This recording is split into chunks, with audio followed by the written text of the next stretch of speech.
Hello friends, നമുക്കിന്ന് വാഴയ്ക്ക chips ഉണ്ടാക്കിയാലോ.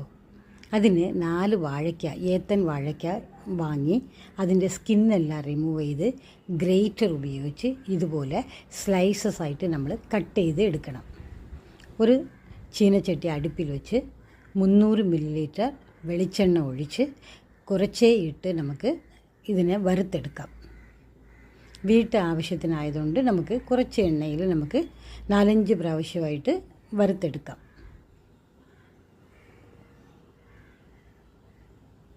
Medium ഫ്ലെയിമിലാണ് വെച്ച് നമ്മൾ വറുത്തെടുക്കേണ്ടത്,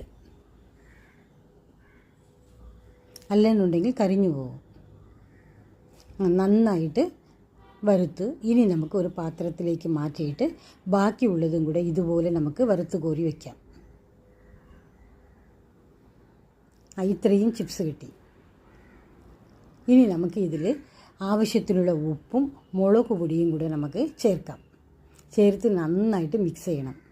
ഞാനിത് മിക്സ് ചെയ്തുകൊണ്ടിരിക്കുമ്പോൾ തന്നെ എൻ്റെ മോളെടുത്ത് തിന്നുന്നതാണ് കേട്ടോ. അതൊക്കെ